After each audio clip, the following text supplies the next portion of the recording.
¿Qué piensan sus abogados? ¿Qué piensa su defensa técnica? Lo entrevistamos ya al doctor Benji Espinosa y le hacemos primero la consulta en torno a la investigación. Buenas noches, doctor Espinosa. Hoy se ha dejado o se ha rechazado el pedido de nulidad que ustedes hicieron la semana pasada. Hay ya desde ese lado un revés, digamos. El sistema de justicia les está diciendo: no, la Fiscalía va a seguir investigando al presidente. Ante eso, ¿qué tienen que decir los abogados del jefe de Estado? Buenas noches. Buenas noches. Muy buenas noches a ambos. Ana, Santiago, muy amables. Lo primero que hay que aclarar es que el pedido de nulidad se ha presentado no porque creíamos que la Fiscalía lo iba a aceptar, sino porque la jurisprudencia de la Corte Suprema obliga a que previamente a tocar las puertas del Poder Judicial y discutir en una audiencia de tutela de derechos que se ha violado la Constitución, primero tienes que tocarle la puerta de la Fiscalía, invitarlo a la reflexión, pero en ningún caso quienes han cometido un acto inconstitucional y han dictado una disposición retroceden y dicen: sí, me equivoqué. Así que en realidad no lo veo como un revés, es como algo esperado. Yo he dicho que es altamente probable que la propia Fiscalía no vaya a reconocer que se equivocó y que violó la Constitución. Así que qué bueno que ya se haya resuelto para que esta discusión ahora vaya al fuero del Poder Judicial. ¿Allí ya presentaron la tutela de derechos? Ya hemos presentado la solicitud de tutela de derechos y el juez tiene que convocar de manera pronta porque la tutela se rige, entre otras características, por el carácter sumario. Es decir, justo sobre eso, discúlpeme, para los que nos están viendo que muchos son jóvenes, ¿qué es la tutela de derechos? ¿Qué significa en cristiano? En términos sencillos, este Código Procesal Penal, mire, y solo el Perú y Chile tienen una figura similar. Acá se llama tutela de derechos, en Chile el artículo 10 del Código Procesal Penal chileno lo llama audiencia de cautela de garantías.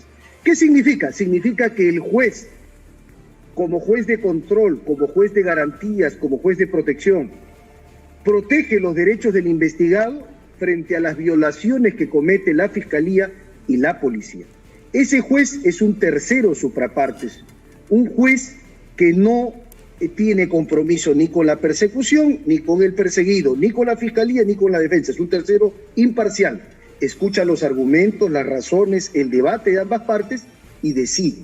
De eso se trata. Y esa respuesta, porque tiene que haber alguien que diga, que haga ese análisis, usted dice que tiene que ser célere. ¿Para cuándo creen que pueda haber una primera audiencia de tutela de derechos? ¿Se hace audiencia? También le pregunto eso. Sí, se hace una audiencia. El artículo 71 dice que el juez resolverá previa constatación de los hechos y con citación a audiencia a las partes.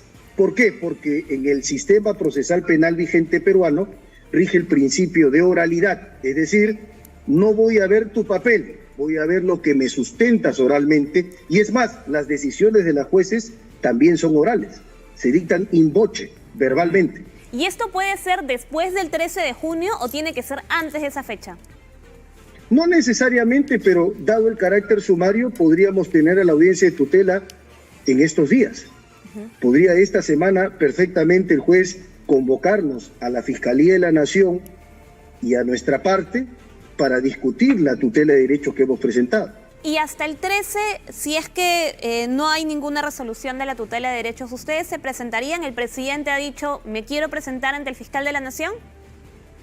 Lo que ocurre es que acá, más allá de la voluntad del presidente, está el respeto a la Constitución y a la ley. Y yo creo que, fíjate, lo primero que tiene que evaluarse es si es que la investigación está bien abierta o no, o si transgrede la Constitución o no. Luego de eso, lo demás es accesorio.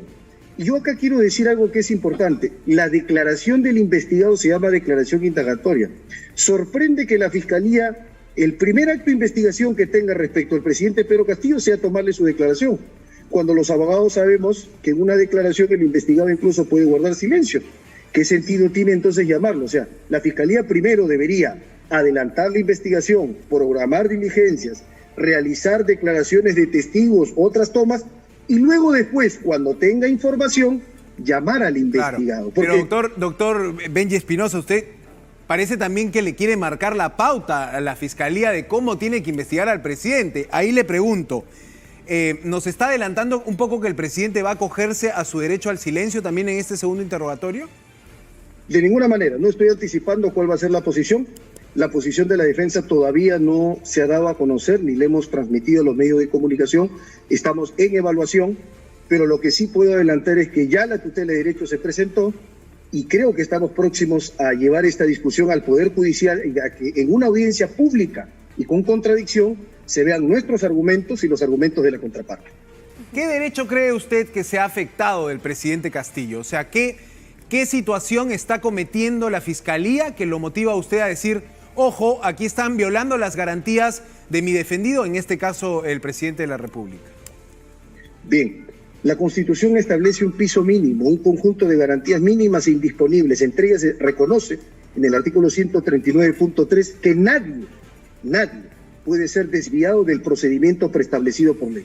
Cuando la Constitución, en la legalidad constitucional, en el 117, establece un régimen de inviolabilidad a la figura presidencial y dice, solo en estos 4 casos puedes acusarlo en el sentido constitucional, conforme al 99, acusarlo constitucionalmente, perseguirle al presidente, procesar al presidente, solo en estos casos.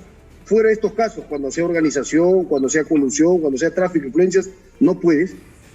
Cuando haces eso con el presidente, cuando le investigas pese a que no puedes investigarlo, entonces estás sometiendo a la persona de Pedro Castillo, presidente de la República del Perú, a un procedimiento distinto del normado en la Constitución. Y eso afecta no solo el derecho al procedimiento preestablecido por ley o legalidad procesal penal, sino que afecta también la seguridad jurídica, porque hace que el comportamiento de la Fiscalía, la más alta investidura del Ministerio Público, sea un comportamiento errático e impredecible, porque todos los fiscales de la nación anteriores nunca investigaron y este sí.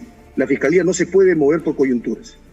Y, doctor Espinosa, una consulta para los que no sabemos mucho de leyes, por supuesto, también. ¿El presidente puede volver a pedir que sea por escrito las preguntas, que las manden como ya la hizo con la fiscal, o simplemente decir no voy a acudir a esta citación del 13? Legalmente caben varias opciones. Una de esas posibilidades, por ejemplo, es que la declaración sea a través de un pliego interrogatorio. Lo que sí quiero aclarar es que una posibilidad es esa. Otra posibilidad es acudir a la Fiscalía de la Nación. Otra posibilidad es llamar que el fiscal de la Nación vaya al despacho presidencial y que le tome la declaración ahí.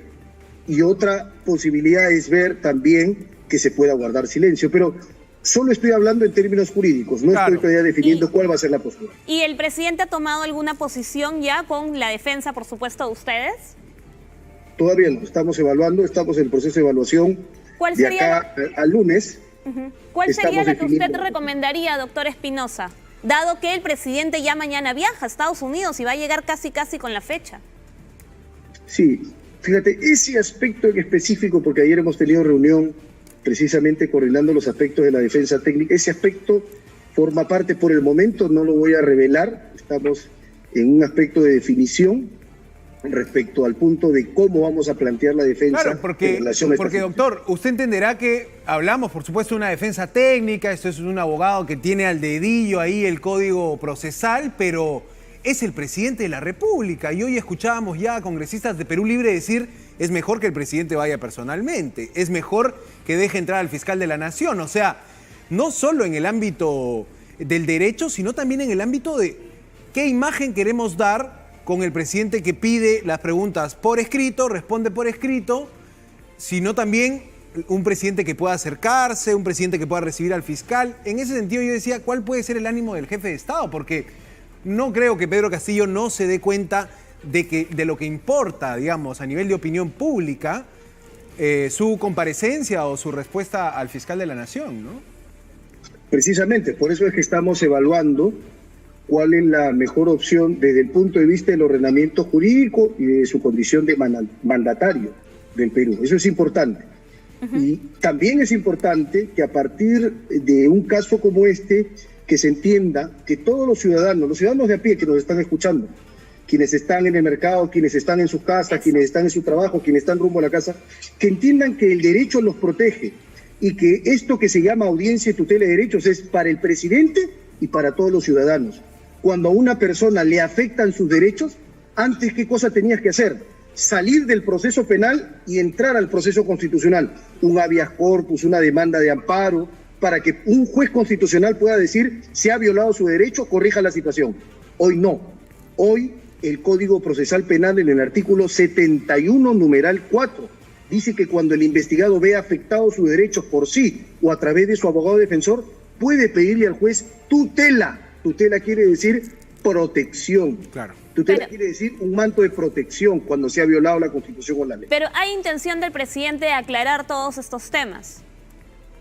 Hay una absoluta voluntad de aclarar, de confirmar su inocencia. Yo sé que todos, según la Constitución, se nos presume inocentes, pero a veces en los procesos tenemos que demostrar, digamos, eso de facto, de jure, en el derecho, a todos se nos presume inocente, pero en los juicios mediáticos hay que demostrar ciertas cosas para poder establecer también la inocencia. Doctor Espinosa, yo tengo una pregunta un poco de términos legales fuera de la defensa del mandatario. Los audios que han salido hoy día que involucran a la presidenta del Congreso, María del Carmen Alba, en la que señala las Fuerzas Armadas están con nosotros, ¿puede tener, con eso que ha dicho en este audio que reconoce como suyo y como una grabación, puede tener algún ámbito legal, algún tema legal sobre ella? ¿Puede pesar algo? Sí, claro. Fíjate, los detalles los tengo acá, dice, ¿no? Hay una parte donde dice, las Fuerzas Armadas están con nosotros. Esa sola frase, ¿qué puede significar para la presidenta del Congreso? Y te voy a leer porque es importante que se tenga en cuenta precisamente. Tengo el Código Penal a la mano y vamos a revisar acá un delito que está establecido, cito, en el artículo 349 del Código Penal. Conspiración para una rebelión, sedición o motín. El que toma parte en una conspiración de 2 o más personas para cometer delitos de rebelión, sedición o motín será reprimido con pena privativa de libertad no mayor del máximo de la señalada para el delito que se trate de perpetrar. Por ejemplo, la sedición del 347 tiene una pena de 5 a 10 años. Pero la sola frase, digamos, o sea, que solo lo haya dicho, ¿por qué es controversial? Porque obviamente uno diría, un ciudadano de a pie dice, ¿por qué conspiración si solo ha dicho las Fuerzas Armadas están con nosotros? O sea, ¿cuál podría ser ahí la figura, no? Porque ahí las palabras, yo recurriría ahí a Wittgenstein, que decía, los límites de mi mundo son los límites de mi lenguaje. Y el lenguaje evidentemente manifiesta cosas, ¿no es cierto? Si vamos al hipotético caso, en esa expresión pueden encerrarse coordinaciones, pueden encerrarse tratativas, pueden encerrarse acuerdos subrepticios, civilinos, misteriosos, entonces hay que tener mucho cuidado. Claro. O sea, ahí la Fiscalía podría investigarlo también, ¿entiendes? Importante precisión. Claro, porque por algo parecido también en el Congreso tienen esta denuncia constitucional contra el presidente Castillo, ¿no? Por una frase atribuida a, vamos a entregar un mar para Bolivia y eso, ¿no? O sea, allí las palabras de los políticos. A veces lo que dicen, una frase maldicha, ¿no? Es un poco... Y ahí vamos a poner a prueba precisamente la validez del derecho. Si el derecho de verdad es para todos o el derecho depende de quién es, ¿no? Como es esa frase, ¿no? A mis amigos todos y a mi enemigo la ley. Doctor Benji Espinosa, abogado del presidente Castillo, nos ha explicado detalles de cómo va a defenderse el jefe de Estado ante esta investigación fiscal. Le agradecemos mucho, seguramente lo molestaremos luego también para ver cómo avanza esto de la tutela de derechos. Y para saber de acá al próximo lunes qué es lo que se decide, por supuesto, como la defensa del presidente Castillo. Buenas noches, doctor. Siempre un placer. Muy buenas noches. Gracias.